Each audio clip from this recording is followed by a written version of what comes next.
Welcome to episode 89 of DYWTSB. I'm Mort, and as always, I've got Queen and Paz with me tonight. Hey, everyone. 89? That's 20 away from 69. Cool. We had Hello, 69, everybody. what, 20 weeks ago? That's what she said? But It's family has- show. Queen, Mort God damn it. yeah, Mort has math and Queen has jokes, and then Pops is just Pops here. is rage. I have elder status. Hashtag boomer. Hashtag fuck you. That's one. Oh. Yo, you guys. All right. I went to GCW this past weekend, and it was freaking dope. I said I'm not jealous at all. I mean, Oh. Yeah, that was crazy. Tiff, shout out to our girl Tiff from the All Elite Pod and Talking Indies. She's awesome. We went there. I'm still riding that high, which is probably why I'm not as mad as... Well, I'm mad about a couple things, but I'm not as mad as I was last week. So you can thank GCW for my even temper today. Which is a weird sentence in and of itself. And actually, before we get to Raw, I'll mention our friends at Synergy Wrestling. They have a pretty big show this weekend on the 18th. Tomorrow comes today. Yeah, and you're not going to want to miss it. Some great matches in store. They have the matches, the qualifiers, I guess, the semifinals, the 4 ways. Too many names. But the 4-way matches to find out the final 3 for the triple threat for the cruiserweight crown. So that's going to be pretty dope. We got some great matches and some surprises, I hear. That's what I hear. And if you want some really in-depth coverage about it, you can go back and listen to our show that just dropped on Monday with Mr. Colin West, the new Synergy Pro Wrestling podcast. Yeah, you should definitely listen to that. It's a half an hour of awesome, of all things Synergy. Some interesting little behind-the-scenes opinions, too, which I think is pretty dope. yeah, Colin's that cool promoter that doesn't hold anything back. He just He'll tell you like it is, yeah. Right. Well, he's not going to tell you that I may or may not be at Tomorrow Comes Today because he wants to keep that a surprise or not. Oh, Lord. Still working out the details. Yeah, apparently. Contract's still not signed. But before Tomorrow Comes Today, we'll let you know. It's like my favorite pay-per-view name ever. Tomorrow Comes It's Today. so good. It's like it feels like a James Bond film, doesn't it? Yeah, because it's like, it just makes so much sense in 3 words. Yep. So, I'm pumped. you know, it doesn't make sense. Monday Night Raw. Raw. Jinx. Yeah, we're in Rumble Mania season. I think somebody forgot to tell them that. Hey everyone, it's your girl, the Queen of NE, and I'm so excited to tell you about my show, Queen's Court. It's an awesome, fun, super interactive podcast led by yours truly, bringing you some awesome interviews, some great collabs, and just enjoying discussing our beloved sport of wrestling. You can find me on Twitter at the Queen of NE, on Instagram at xthequeenofne, and of course my podcast, Queen's Court, on Podbean, iTunes, Spotify, anywhere podcasts are out. I encourage you to come take a listen to something new, something fresh, and something that you can only have when you hold court with the Queen. So, what were your highs there, Queenie, if you had any? I actually do, which, well, no one's going to be surprised what they are. Firstly, Buddy Murphy versus Aleister Black 3 was absolute stellar wrestling. This is your top-tier talent. This is what I want to see all of the time. They can literally fight forever, and I would be okay with that. They have amazing chemistry. The back and forth between them is really interesting to watch. They know when to slow it down. They know when to do their creepy, like, trying to get in their head thing. And they know how to keep the match engaging when it, like, in this day and age when there's so many near falls, right? And like, oh, people always kicking out of finishers and things are crazy. They just do it the right way. And it was a hard fought victory. It didn't make Buddy look bad that he lost again, you know? And that's a really tough thing to do. Yes, he's on a losing streak. Yeah, it's not the best thing for him to keep losing. But it also shows you the type of talent he is and puts Alistair in a spot that I think those of us who are his fans really are welcoming. So I was very happy about that. And R-Truth is a national treasure. Please protect him at all costs.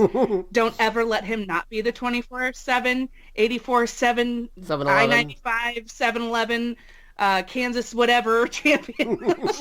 Whatever he does is perfect. I love when he says his childhood hero, John Cena. Everything about that entire segment was absolute pure magic. And whenever he was like trying to say that he was entering the Rumble so he can eliminate Paul Heyman, and he goes, I don't want Brock to take me to Sioux Falls City. I was dying. That was the laugh that I needed. And he was just a breath of fresh air in an absolute horrifying storm that is Monday Night Raw. So there you go. What about you? I also loved Buddy Murphy, Aleister Black 3. The stories those two tell in the ring is just fantastic. A little bit of a spin on the R-Truth segment that was hilarious. I loved how pissed off Heyman got at him calling it Sioux Falls City instead of Suplex City. It was so funny. He's in the corner with his head on his hand, just like, what is going on? And he absolutely looked like he was going to blow a fucking gasket. It was great. Yes, absolutely. It was so good. Well, I don't want to completely parrot everything that you guys said, but I guess I was a little upset that Buddy lost on Monday, but I think when he beats Alistair, it's going to mean that much more now. Because eventually he's going to beat him. He has to. Like, you know, that's the story, right? Like, what can I do? I mean, I like that they had him sit at ringside. That was a big high for me. I mean, he literally sat there through a match. I mean, that was pretty cool. But other than that, the only, like, KO's Cannonball was, like, a highlight fantastic for me. I mean, they captured it, and I haven't seen the video yet, but WWE put out a video, like, frame-by-frame shot of his run-up in Cannonball. Like, I can't wait to see that. But other than that, the whole show we'll cover in the next segment. All right, and how about the lows of Monday Night Raw? Well, they're doing this, like, lather, rinse, repeat stuff. You know, it's the same old crap with Rowan. It's the same old stuff with the Viking Raiders. Like, when are they going to get a clue? I can't understand why we're getting this stuff. And Colin, when he and I had our conversation this week on Queen's Court, said something that I thought was really poignant of how, you know, the storyline that we all hate with Piss Break and Lana, right? Mm-hmm. Everybody does not like this, right? There's public outrage. Fans of the product are like, yo, like, we're just not into this. We don't like this. And they just have a way of doubling down on their crap, bullshit, on their junk. And that's how I feel about this Rowan thing. And that's how I feel about their tag team division. Like, just when you think, okay, now you have the perfect opportunity to do something really cool. Why are you putting out the Singh brothers to match with the Viking Raiders? It just shows your lack of depth in your tag team division, which you clearly just don't care about. So, like, then why are we doing it? You know? It's lazy. It's unfortunate. And it makes me even, like, more disconnected from this show. And actually just from the WWE in general, aside from NXT. I just don't find myself excited to watch this when it's more of the same thing that I just don't have any interest in and I don't want to see. I'm just at the point where I don't want to watch the show anymore, you guys. I just don't. I can watch the highlights of the match, or I can go back and just watch the one match that was really good and feel good about that. And, you know, we're supposed to be in the season of the Royal Rumble, and it's supposed to be really exciting. And, you know, it's the first official step on what we'll hear for the next 4 months, the road to WrestleMania, right? it just doesn't feel like that. And it doesn't feel like they care about their fans, doesn't feel like they care too much about their product. It's like, I'm just going to rest on my laurels because I get 2 mil a week and people are going to watch it no matter what. It just, I don't know. It just puts a really bad taste in my mouth. Those were the things that I guess bothered me the most. That and Lana's outfit. She looked straight up like those, the Airheads rainbow stripe tape candy. And I can't. I just cannot. But the match wasn't actually too bad. But the rest, I just... Oof. But yeah, that's pretty much what I disliked the most. What about you, Mort? I also dislike a lot of what you said with Eric Rowan and the Almighty Piss Break Bobby Lashley segment. The thing that threw me is they made a point of having Liv do a quick backstage segment last week stating that she was going to be in Rusev's corner for that match. To me, that equates to the person in that person's corner coming out during the entrance, not just randomly coming out because she's finally fucking pissed that there's interference going on. Yeah, I kind of forgot about that part, to be honest, and the whole soda thing. You're right. That's not really good. I don't understand. Add that to the list. And really, the other than KO's skateboard flip and the Buddy Murphy turn at the very end of the street fight, I wasn't a fan of the street fight. We got 10 minutes at the end of the most hype thing on the show. That could have and should have been so much better with 5 or 10 minutes more of that, and actually not have it all rushed, because it was just too rushed for me. Well, first, I'm gonna try to start with the positive. I feel like Charlotte Flair is finally starting to look like herself again. But unfortunately, it's coming at the demise of Sarah Logan, who they have no idea what they have in that woman. Nope. And if they do, well, they're not showing it. As far as the all-American, almighty piss break crap, what made me the most angry, really sick, Liv vignettes. You have all these sick tweets and sick instinct. She comes out and she gets beat up by freaking Lana. That is the shit creative you have for her? For real? Oh, that's right. You don't hire shit out of college. Fathom what a wrestling product might actually be. And don't come up with new ideas, because all we have the rebirth of old shit that they're trying to make work so that they ain't going to happen. So after that whole debacle, Lana is backstage and she's talking, and I immediately turned it off. I even wrote in my notes, I'm turning it off. I can't. I'm a supermodel. Bitch, you ain't shit. Shut up. You are lucky you were on television. And the only reason, because you agreed to do this stupid stuff, which your body does hate, except for all the people that continually go and watch it on YouTube every week and make it the highest downloaded segment on YouTube. That's why they continue to do it. Yeah. So that's what sucks for us, okay? But then the next day I'm like, okay, I'm going to give the rest of Raw a chance, because I heard a cool fist fight was coming up, and they gave me the Viking Raiders versus Singh Brothers, which made me turn it off again. And then I finally said, okay, I'm just going to fast forward to this fist fight, which turned out to be a really shitty street fight, which again shows me that they don't know what they're doing. Okay? I can't. I'm done. I'm so done with crappy writing and crappy creative. This is not the season for it. You do that shit after SummerSlam, when I don't care about wrestling. You know? And when Randy Orton doesn't care about wrestling anymore, which is after SummerSlam until, like, Rumble time. Then you can do crappy stuff. But not this time of the year. I can't. They can't. I don't know. It's going to be hard for me to watch next week if I get more of the same. And this show might suck even more, because I'm going to have nothing to say. It's tough. It's a tough thing to watch. It's a tough thing to see happen.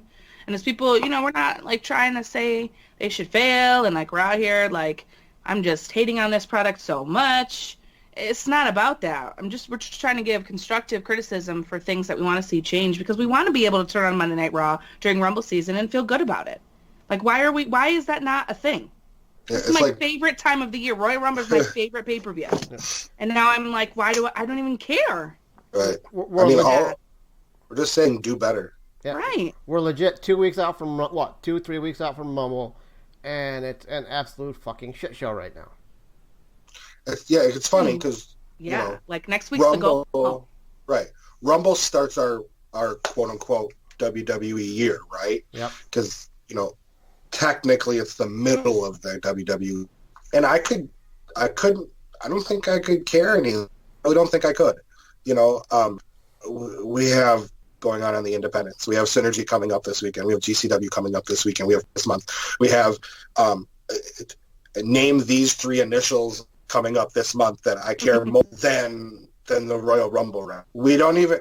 When is the last time our Universal Champion has defended or not Universal Champion? What is he? The WWE Champion? What is Brock Lesnar? I don't even know. WWE Champion. Okay, well that's right, because he stole that from Kofi and came over to Raw, and then they had to dick around and move stuff. But when's the last time he defended it? That mattered. And now he's going to join the Rumble. You want to make him look badass and get people behind him? Have that title defended in the Rumble, the Royal Rumble. Hell yeah! Have him start at 1, and have him be in that ring for over an hour, and have him win. Then you'll get me behind him, because essentially then he defended that title 29 times in one match, in 1 hour. Give me that. Let somebody take the title off of him, and give him a reason to have to come really lost. I mean, there's so much you could do with it other than just throw him in there and be like, hey, I've got shit for you, because we're not creative enough to come up with anything. It's lazy. This isn't creative. I don't want to see Brock Lesnar in the Royal Rumble for 67 minutes without the title, but we're going to. No, I agree, Pops. We shouldn't have a major champion in the Rumble with the title not defended. Period. 100%. Shouldn't even be in the Rumble. No. He should be defending his title against someone who's not entering the Rumble. Yep. Or the match before the Rumble, and then they enter the Rumble anyway. Mm-hmm. Whatever. Do something. Anything else to have them defend that belt would be better than what they're doing, which is nothing. They're doing nothing. Right. But don't throw them in a match just to give them a fucking paycheck and not defend the goddamn belt for another 3 fucking months. 100%. But, I mean, you could even piggyback off of what you just said. Have him defend the title, right? Win. And have him enter in number 1 and win the Rumble. People would just be mind blown by the fact that he could do something like that. If the match was right before the Rumble and he didn't even leave the ring after the match and was just in there when the Rumble started, and he went through 29 other guys, I don't even like Brock, but I would be behind him after that, because that's a workload. Mm-hmm. Unlike not many people are doing. But they won't do it. No. It's because it's too easy to do something like that. It's too easy to be creative. It's harder to not be creative. Mm-hmm. I swear that's got to be true, because I literally do not work in the wrestling business, and I can write about 15 different wrestling stories right away when I wake up before my sleep is even out of my eyes. And these people have thousands of dollars poured in and hours and hours and hours poured into this. Okay. I just don't know, what.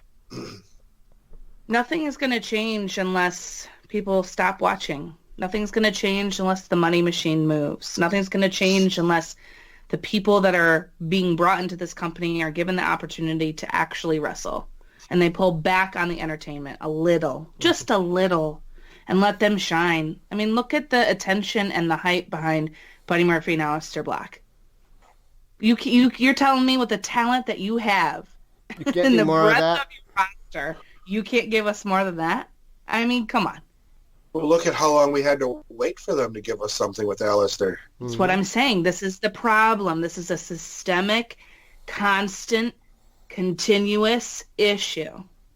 I understand their sports entertainment. I understand that wrestling is just the thing that they drizzle on the top. I got that part. But what if, call me crazy, what if they decided to, instead of sprinkle, just, dump it in? See what happens. I guarantee you'd have more eyes on your product. Because people would like to watch it.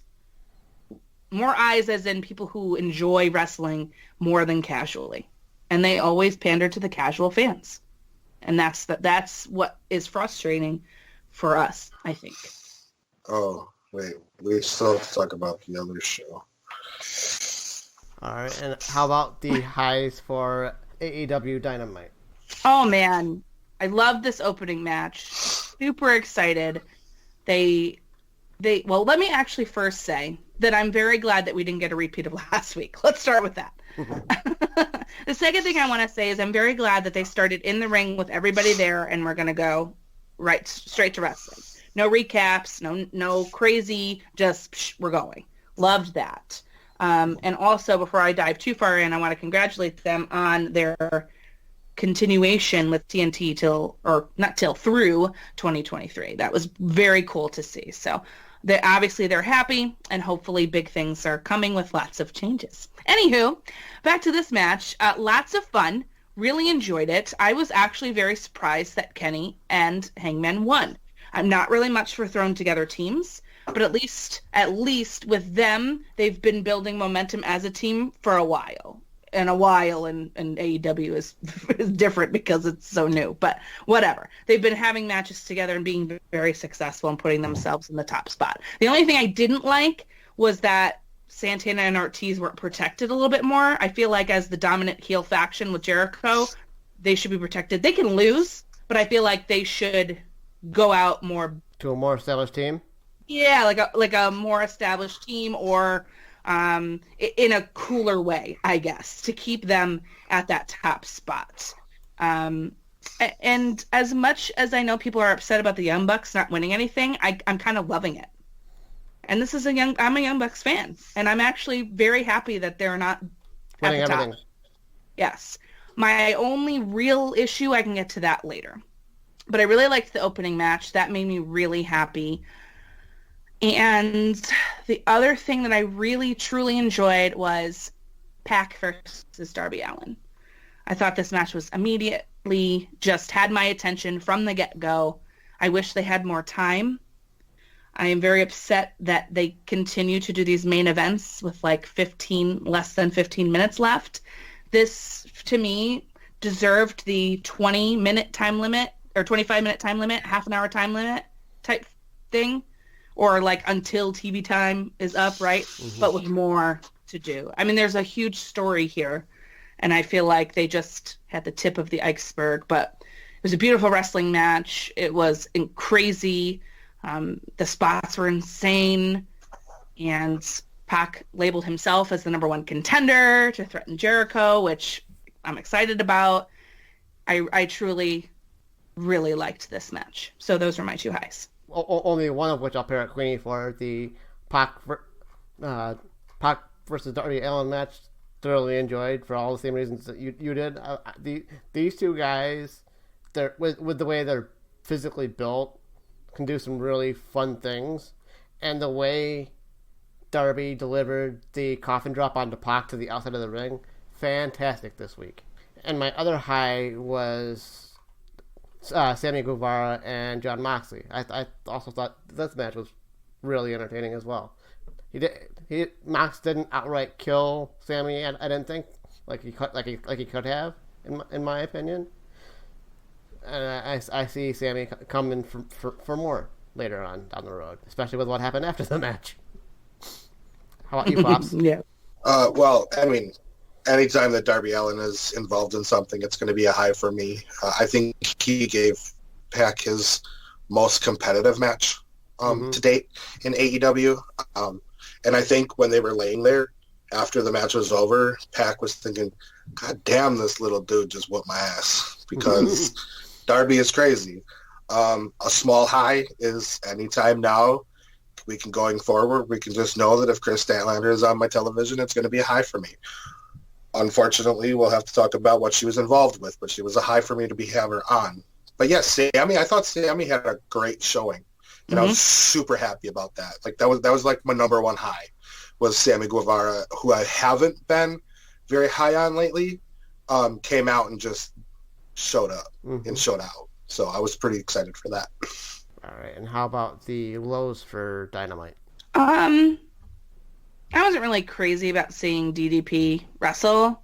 I know that's probably going to get me hated on, but I mean, I like the guy, but he looks great for 63 and, whatever. But I wasn't really into that whole match. But the thing that I was talking about earlier with the tag team match, like I understand they're doing it like on ranking systems and how you win and blah, blah, blah. But I was hoping for some new blood in the tag team division because we have all these amazing tag teams and I would have liked more of other people. But they reset the records and they've only been booking certain tag teams and here we are. So that part just kind of makes me, I wouldn't say mad, I'm just disappointed. You say you're going to make it about tag teams. I mean, I love Kenny Omega like a lot. He's my favorite, but I don't really understand why we're doing this. But maybe it's a bigger storyline for later down the road. But really, the thing that was my true low was this women's match. Again, the women's division is presented with way more issues than solutions. It's shown in a negative light. They put in Brandy for Awesome Kong, because why? And the silence when she came out Deafening. Spoke volumes. Yep. It was deafening. That's what I tweeted, and I'll stand by it. Like, she came out, and it was like crickets. And I was looking around at Mr. Queen, and he goes, "Oh my God, they don't like her, do they?" And I said, "No, they don't." And it's just more of the same of what I was so upset about last week. I don't understand why this is happening. This Nightmare Collective is an actual nightmare. Mm-hmm. Like, I actually really just can't stand it. And for all of the, we're going to listen to our fans and we're going to take it into account. Well, I see a lot of fans complaining about this. I see a lot of fans complaining about your women's division. I see a lot of people saying things about Cody and like, man, he cuts a nice promo, but how come you're not like doing something about this division? Why are you leaving them like this? Why aren't we doing things to make them look better? If Awesome Kong couldn't compete because she's sick, that's fine. Don't have the match then. Or do a one-on-one with Mel and Statlander and have Sheeta come out in her corner and have Brandy come out in Mel's corner and just have her be quiet. You know what I mean? Why are you throwing her in a wrestling ring? Please don't. You're just adding insult to injury of how much disgusting this was. And I was really afraid that they were going to lose. Really afraid. But I'm glad that ultimately Chris was the one that got the pin. But this is a disaster. And this issue has been with AEW since its inception. On TV, I mean. Leading up to it, they made a lot of promises. They booked a lot of great people. They continue to get people that I'm really excited about. Getting Chris Statlander is a huge deal. I'm very excited. But at what point are we like, this isn't working?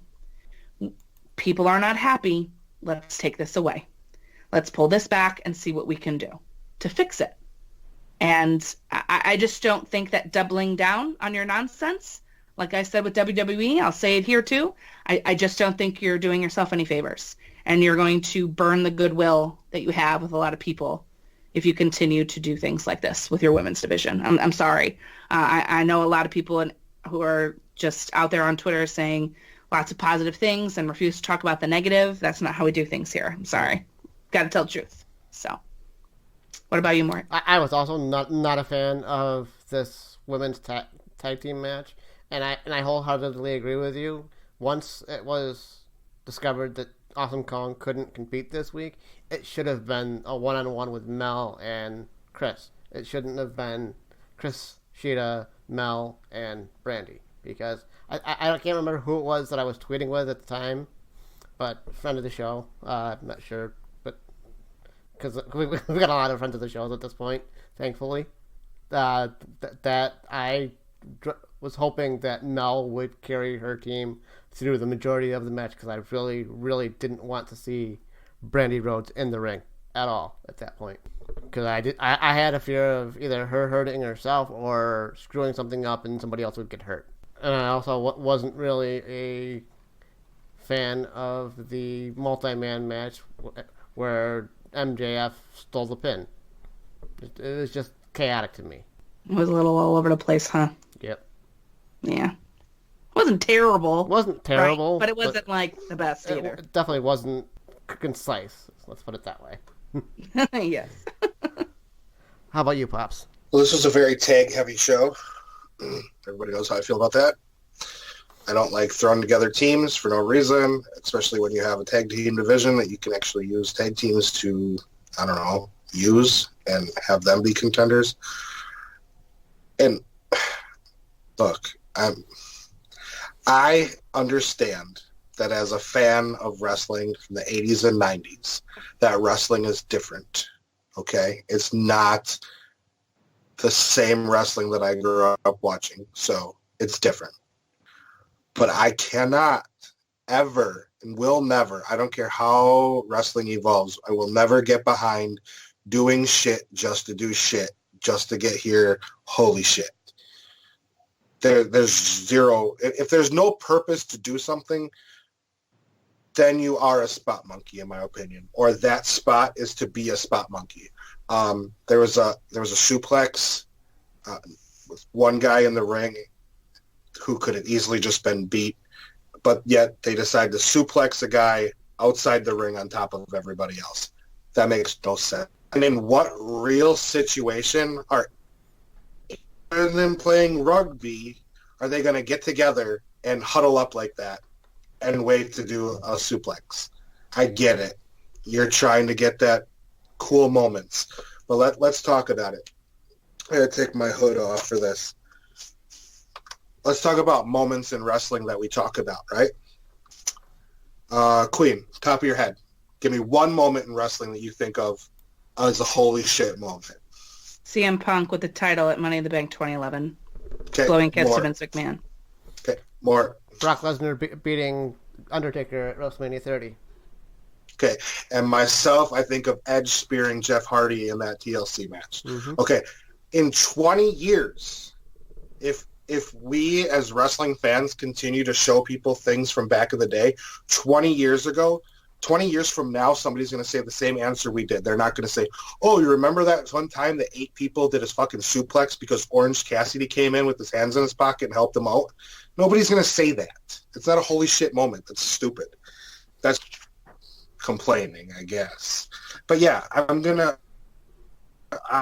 Queen every week because I truly believe that we should have set up 1-800-CALL-QUEEN last week for somebody to call in and say, hey, what should we do? Because we did not set up that hotline for Queen to give them some information on their women's division, they decided, I got an idea. This will be brilliant. Let's send Brandy Effin Rhodes out to the ring to wrestle because everybody wants to see that shit. No, nobody does. Nobody wants to see it. You know, and it's cool, dude. I get it. I'm married. Sometimes you got to do stuff for your wife to make her happy so that your life can be happy. But this is not a situation where you want to do that because this is cause for, like, I will sleep on the couch or outside in my truck before I put my wife in a wrestling ring when she can't wrestle. I mean, at some point, somebody's going to have to say, okay, this is the worst women's version of the Dark Order ever, and it's just not working. So we're going to move on. Sorry, Brandy, you can go and file papers or be a paper shredder or something that doesn't involve you being inside a wrestling ring. That would be great. And then the other thing is we were promised so many things, Queen. So many good things. Yeah. More. So many things. We were promised young talent. Young talent, equal pay, equal opportunity. Equal pay, equal opportunity, a women's division, a legit tag team division, which, hey, you have a legit tag team division, but you're too busy putting single stars together on top of it to fill it. It doesn't make any sense to me. New stars. We're going to build new stars. We're going to take the best from the independents and we're going to make them major stars. And DDP? Really? Really? DDP? He's an indie guy now, apparently. Look, no disrespect to that man because he is one of the hardest working men in the business, but for real. Like, the best part of that whole debacle was MJF's shirt. That's it. Are you looking for the newest and hottest in the world of pro wrestling? Then check out the amazing action on Powerslam.tv, the biggest indie pro wrestling channel in the world. Get over 6,000 hours of the best events from over 150 of your favorite promotions from 20 different countries around the globe. Brands like Progress Wrestling, Evolve Wrestling, Combat Zone, Defy, PCW Ultra, PWX, Over the Top, Shine, and hundreds of others with fresh content added every day for only $5.99 per month. Get your free trial today at Powerslam.tv. I have no, and then you know what? I know that we just talk about these two shows, but I'm just going to throw this out here for my listeners too. Our listeners too, I'm sorry. Fucking Nick Aldis is defending the title against Ricky Morton. Seriously? He's 98 years old. Like, come on. Fucking 2020 or something, right? So Aldis should wipe the fucking floor with him? But it's going to be a competitive match. Look, I'm cool with nostalgia. Give me Undertaker never again, but once a year in the past. Give me that, you know? Or bring back Stone Cold to put some beers together and get the troops rallied, or give me The Rock because The Rock still has it. But I don't, seriously? Ricky Morton challenging for the NWA World Heavyweight title in 2020? DDP on a TV screen in the middle of a match on a major show in 2020? I want one more match from Taker, and then I want him legitimately fucking retired. I either want him and Aleister Black, him and The Fiend, or him and Finn Balor as a retirement match at Mania. And then please be fucking done. Here's the problem with that. If you put Taker in the match with any one of those guys, they're all going to have to, any one of them, whoever's in that match, Taker and Aleister, Taker, whoever else you said, both of the competitors are going to have to retire because the match is going to suck so bad, they're going to be like, oh, great, that guy wrestles like Bill Goldberg. They all need to just, none of them need to get paid. None of them need money. Taker should have retired at Mania 30 like it was implied. This is why I get angry. Because of nostalgia. And because of what DDP has somehow worked himself into a storyline and took a paycheck from somebody that could have had it. I could have swore a few weeks ago or about a month ago I heard something about Dustin Rhodes and Sonny Kiss being a team. I haven't seen that on Dynamite. But you know who you give me with Dustin Rhodes? Fucking DDP and some guy who hasn't even won a match yet and who had to take the loss to protect everybody in the ring. QT, what QT Marshall? I never even heard of that guy. He's their jobber. Seriously, you're taking paychecks from people that you promised us. We were excited when you said Sonny Kiss was going to be a member of your roster. Where is he? Is he not good enough to be on your Wednesday night show? I guess that's what I'm asking. To that, I can tell you, Sonny Kiss did tweet out that he knows that people are missing him on Wednesdays, and he's really excited to be there soon. So I know that something's going on. I know he was in school. I know there was other stuff happening as well, and he may have even been injured for a little bit. So I know there's that. But if they don't use him soon, then I think it's going to be a real problem. Yeah. And there's so many other people like Joey Janela, who's the darling of the indies, and he's finally getting some shit. But why is he getting... Oh, I just swore, and God darn it. I made it the whole episode without it. Right. Why isn't he getting involved? But he's getting involved in a terrible storyline with Penelope Ford and Kip Sabian. Give him something else to do. He's got so much talent, and there's so much excitement going on, and all these people in the back, we complain about in WWE, it's the same thing. Why can't we have new people? Why couldn't... And I understand, if you want to throw DDP in for the storyline with MJF, I thought that was gold. The shirt's great. It makes him even more hated. It's that's fine. But do that backstage, or do that... You can have that in-ring segment without him being in a match, right? And okay, so he's going to start talking some stuff about his daughters. Okay, you're going to expect the man to respond. But does he need to be in a match? No, he doesn't, right? And I think that's the point that we're trying to make here. I mean, to be fair, Sonny Kiss was on TV, I think, last week or the week before when he came out to help somebody who got their ass kicked. I mean, really late after everybody else was in the ring. I'm pretty sure he was there. It's just, It's disappointing, isn't it? Mm-hmm. I just feel defeated. I'm trying to figure out how to say it so it makes sense. I just feel... Man, I feel like I've been in a 30-some-year-old long relationship with somebody who's just, like, phoning it in now. You know? Maybe it's time to call it quits. I don't know if you're ready to call it quits in general. There is stuff that you like. It's just not this. And I think a lot of people are coming to a similar realization as you. I think a lot of people are in a similar boat. Like, they just can't handle the cable television shows anymore. It's just getting to the point where it's way too much of things that you're not interested in or want. You know, like, I understand throwing out 5 tag team matches in a 2-hour show because look how many people you can get on your television show, right? You know, the 4-way, we kind of certain things, because if they don't make sense, then why are we doing them? That's my thought. You know, but that's everywhere. Every promotion does that. Like, it's not just AEW. You know, and it sucks because you can't even say, like, oh, that was stupid because everyone's like, oh, you hate AEW, you're a WWE. No, I hate their shit just as much. Like, I'm cool. Like, I'm an equal opportunity hater. Mm-hmm. Like, you know, but at the same time, I literally, if you go back 3 weeks, I said that they produced the most extraordinary television show on a Wednesday night that I had seen in a long time. So it's not that I hate it. I just don't appreciate it. I don't know. Like, why couldn't we just get Chris Statlander versus Sheeta? Like, give me that. Give me that for a number 1 contenders match.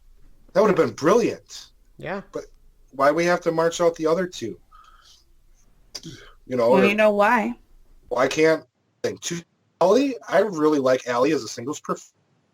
Anybody ever get an explanation as to why she turned back into the bunny, or just because she couldn't beat that chick, that, what's her name, Riho? Couldn't beat her, so we're just going to turn her into the bunny. And we never got an explanation. I don't know. But I will say, I am thankful Britt Baker was not on my TV this week. Yes. And and I'm actually just, oh man, you guys, I just want to be excited about this, and I just want them to go back to basics. When they go back to basics, it's an excellent show, and that's all I need them to do, and start building new people. You know, like MJF's obviously their top guy, other than Jericho, because Jericho's on, you know, his own level, but I'd like them to build more people than just MJF. Yeah, I mean, I agree. I just want more people. That's all.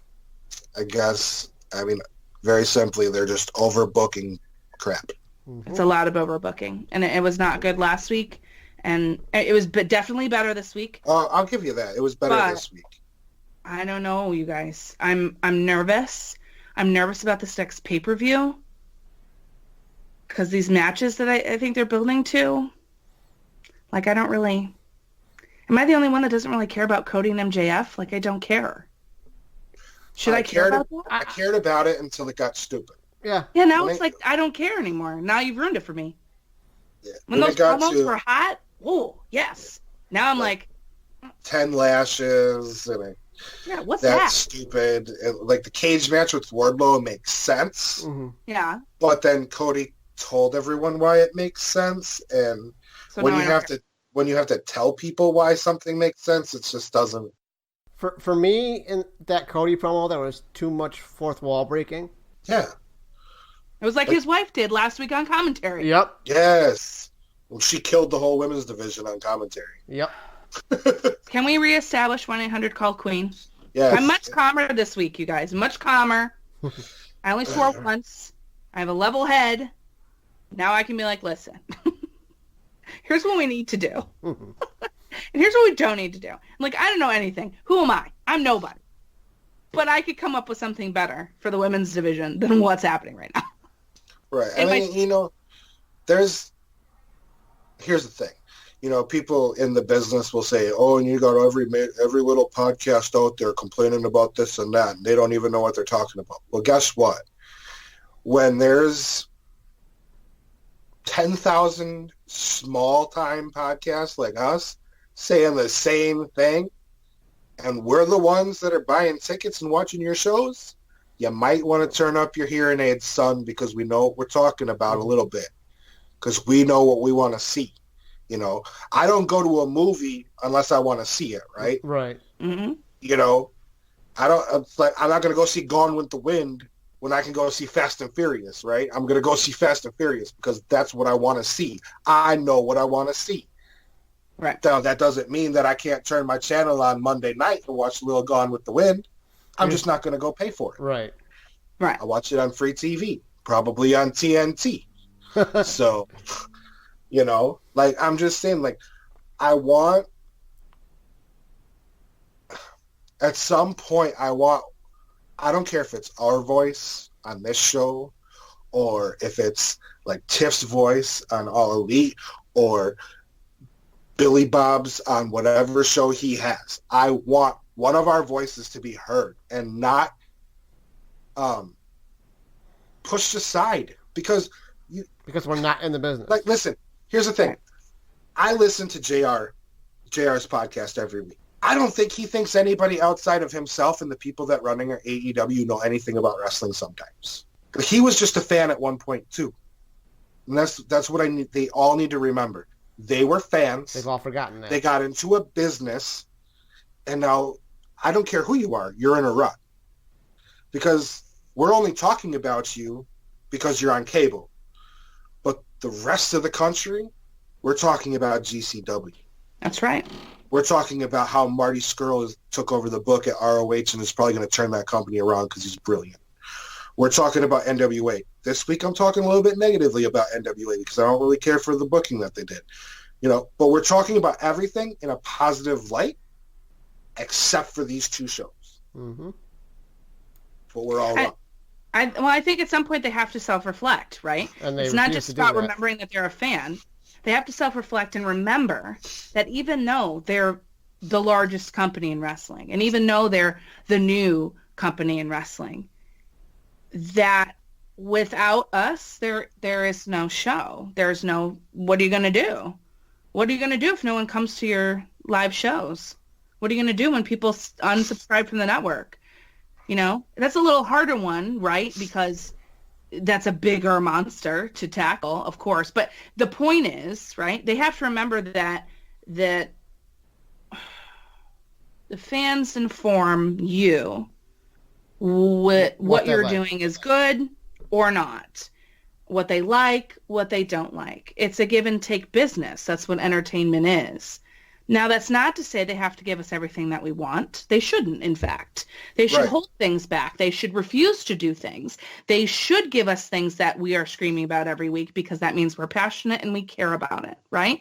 But it doesn't need to be the entire 3 hours of Monday Night Raw that I'm screaming about or upset about or feeling some type of way about or make me want to turn off, right? And it's not just, you know, a small minority group of people. It's a large majority group of people that are like, hello, what are you guys doing?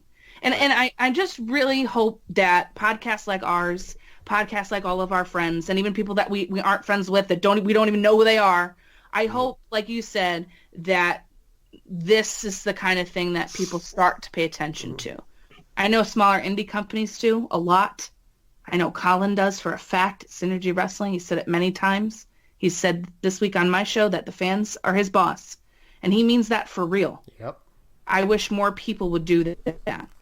I understand it's about money. I understand you got people to please. Listen, hello, welcome to life. I got people I got to please all the time. I get it. But at the same time, you're never going to make anybody happy. But if a large majority of your fan base is unhappy, then maybe it's you and not them.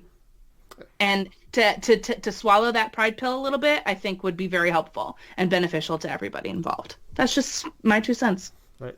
All of these small-time podcasts like ourselves, we all can't be wrong. Right. Too many numbers, yeah. Is our delivery system wrong? Maybe on occasion. We go out, fly off the handle, say things in an inappropriate way. But we're just trying to portray our passion about the product that we do or do not like, and why we don't. You know, and that's exactly it. If, like, I try very hard to keep my emotions in check. But when I start talking about something, that's my passion coming out. Where's y'all's passion? Right. Is what I'm asking. I mean, is your passion for the dollar? Cool, you're making it. Great, I understand. Is your passion to put on a product that the fans want to come back and see? Cool, then let's do it. Mm-hmm. You know, because the unfortunate thing for people like us is we're going to be there. Yep. Because Mondays, Wednesdays, I always forget about Fridays now. I think that was the dumbest thing they did was move that to Friday. Yeah. But I don't you know, at all. I listen to Mort show. right. That's it. Yeah. But like, you know, so Mondays and Wednesdays, they're like appointment television for us. We are going to be there. Okay. Whether we say on, you know, today we're done. We're still going to be there. Mm-hmm. But don't take that for granted. Okay? Because 10 more won't be there. You know, and we've seen that. Mm-hmm. We've seen that over the years. You know, the ratings dropped from 6 million to 4 million to 2 million, and now we're hanging at 2 million. That's the people that are here, but we're hanging on a thin thread too. So, you know, podcasting is the new water cooler talk. Everybody used to say in the 90s, oh, they were discussing it around the water cooler. We did things that made them talk on Tuesdays. Give us something to talk about that is not stupid. Mm-hmm. Give us something that we can go and say, dude, I know you haven't watched wrestling in a while, but you gotta go watch this episode. Even if you just watch this match, you gotta go do it. You know, like, you know, we joked about our Statue of Liberty. We need that. Where is it? You know, like, send me your weary and your sick and your disenfranchised and your tired wrestling fans. Send them here, and we need to have that Statue of Liberty to say in wrestling to say, this is what you can go and watch. And yeah, Japan is a good idea, but some people who have been American wrestling fans for so long, that's going to be way too, in my opinion, a little bit too wrestling heavy for someone. There are plenty of other options in the States and in Britain and in Germany, and there's so many different things, and that's the best part about what we love, right? The best part is there are so many options, and there are things for you to watch, and you can watch it easily, like using our code DYWTSB at powerslam.tv on your computer for a free month. I'm just saying. That's a good way to watch some stuff that you may have never seen before or want to get interested in. And if you're tired, there's other things to do. And there's great promotions in the States. GCW, I'm telling you guys, it's not just light tubes and violence. You may have 1 or 2 matches with blood, and the rest is just great wrestling, like just pure wrestling with a storyline, dude. I'm telling you. And that's just one of the many that you can choose from. AAW, bro. Synergy, bro. Paradigm. Beyond. I mean, Black Label, bro. I mean, you want to keep going? We'll keep going. ICW, like, I could keep listing because there's so much other stuff. And that's something I wish the bigger promotions, the top promotion, would pay more attention to. That's all I'm saying. Give it some credence, give it some appreciation, because, you know, the other thing is that it's a dumb quote and it's very cliche, but with great power comes great responsibility. They're at the top of the food chain, right? They're the number one. They are the mecca for wrestling in terms of a regular, casual fans wrestling. Even if you have never watched wrestling, you know who WWE is, right? Mm-hmm. Okay. What they do and how they condition people to watch wrestling trickles down, and it affects the fans' mindset, right? I mean, just take the women's division and the Divas division, right? How you were conditioned to use that match as a pee break or as a, look, snack they're break. in a bikini, or I need to go get a snack. You know what I'm saying? That was a conditioning that they put on people. So by the time the transition was coming, people were like, well, you told me not to care about this, so why do I care about this? Mm-hmm. And that's something they're still fighting today, even though we've made progress and even though we've had a evolution, which that's another topic for another day, but we're making progress forward to take it back because people still don't think of it as legitimate, because they don't think of it as legitimate, because they've conditioned us to think otherwise, right? That's the power they have, and they need to appreciate that. And as Pops said, don't take that for granted. right? It's a self-fulfilling prophecy. If you don't take things seriously, how the ever-loving fuck are your fans going to take it seriously? They shouldn't. Why would I? Exactly. I don't take anything you do with Lashley and Lana seriously. Because clearly you don't either. To kind of go off what you said about the revolution and evolution, I think that even though they are still struggling in their own company, I don't know if maybe I'm just paying more attention, but I'm seeing a lot more focus on women in the independent scene. So if that's the one thing we got out of it, cool. I think there always has been, but I definitely think it's more spotlighted now. Yes, I would agree. I think it's always been there, but it's different now because there's more of a light. Mm-hmm. There's more of a light shown on these independent scenes because there's a lot of independent companies who would be like, nah, we've been doing that for years. And they have. They honestly have. You know what I mean? But the light being shown on them, I think it's a change in the times. So, yeah, that's I don't think that can be denied. So I think we should try to find a way to end this on a little bit of a positive note. So, closing thoughts? Sure. Well, my closing thought for next week is going to be special. So I'll just leave you with a teaser that I have something special to say on next week's closing thoughts. Oh. But as far as this week's closing thoughts, I went to that GCW show, as I said at the top of the show. I have never been so happy in my life leaving a wrestling show. I fell in love with wrestling all over again.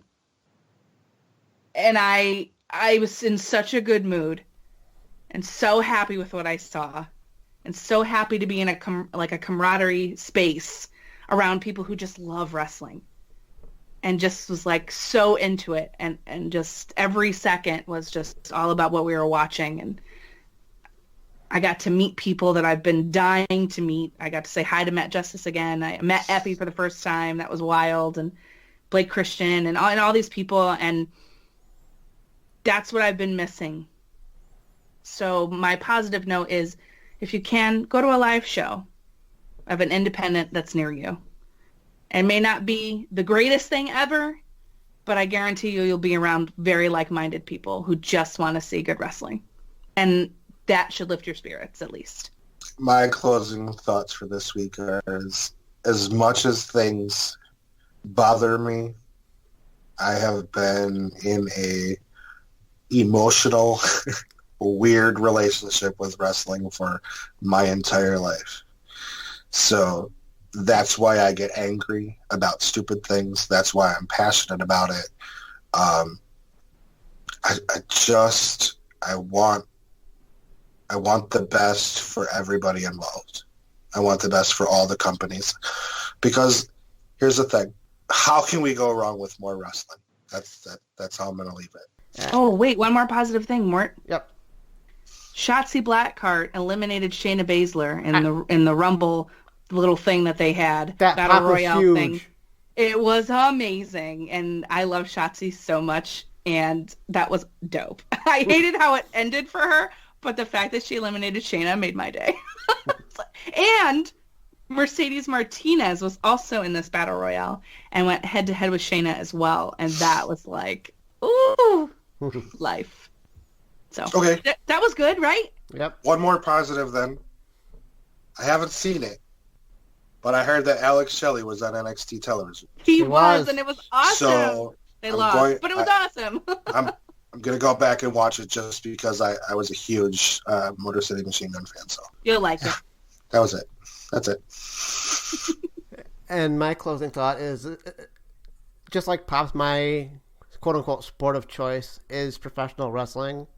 And it may frustrate me at times, but that's because I'm a passionate fan that wants to see the promotions and wrestlers to do the best that they can to the best of their ability and entertain us fans and give us what we want to see, hypothetically speaking. We want to see good performances. We don't want to see doubling down on bullshit. And this has been your episode of DYWTSB. Talk to you all next week.